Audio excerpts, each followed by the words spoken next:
కష్కలు hi కానీ కష్కలున్నాయి. అసలు ముచ్చట ఇది కాదంటే నాకు ఒక డౌటు. నాకు ఊహ తెలిసినప్పటి నుంచి వెళ్ళి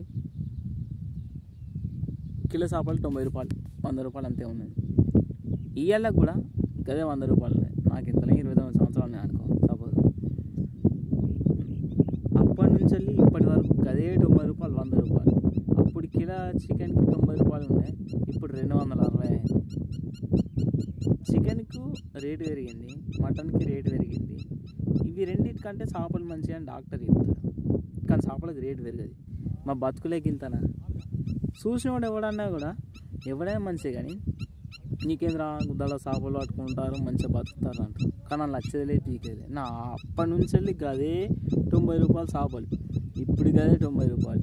ఎందుకు మేము అదిగా దొరికినావురా మీకు?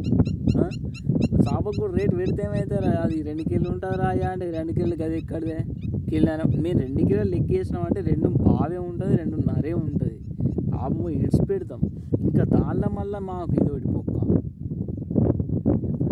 తిడతానని అంత మంచి చేపకు మాత్రం రేటు పెరుగుతుంది. నాకు ఇది ఒకటే కొంచెం అనిపించింది. ఇక అదొక్కడి నుంచి రాసి పెట్టినట్టుంది. చేపలు పెట్టాడు ఎక్కడ ఏ ఊళ్ళో బయట దేశాలు పోతాడంటే ఆడు చేపలు పెట్టాడే పోతాడు, పెద్దోడు తప్ప వేరే ఎవ్వడు కూడా పోడు. ఏ కులపోడు ఎవ్వడు కూడా 99% బెత్తోడు మాత్రమే వేరే ఊళ్ళలో పోయి బతుకుతాడు. దుబాయ్ పోతాడా, అమెరికా పోతాడా, మస్కట ఎక్కడికి పోయినా బెత్తోడే పోతాడు, ఆడే బతుకుతాడు, ఆడే బయటకు పోయి బతుకుతాడు. ఇంటికి వచ్చి ఆడే బతుకుతాడు, ఆడు వచ్చాక గదే పని చేసుకుంటూ బతుకుతాడు. ఇక వేరేటోళ్ళు అంటే ఏదో దందాలు పెట్టుకొని బతుకుతారని మనకు అంత సీన్ లేదు.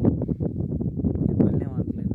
ఇలా ముచ్చట ఏంటంటే చేపకు రేటు పెరుగుతలేదు. ఇది ఒక్కటే నాకు కొంచెం అనిపించింది, చెప్తాను. ఎందుకంటే మనకు ఇప్పుడు సాయంత్రం ఈ టైం అయింది, మా వాళ్ళు ఇంకా చెర్లోనే ఉన్నారు. ఇప్పటి నుంచి మొదలు పెడితే రాత్రంతా అల్లే ఉంటారు, పొద్దుంతా అల్లే ఉంటారు. చేపలు పడతానంటే ఎప్పుడు తప్పే అల్లే ఉంటారు.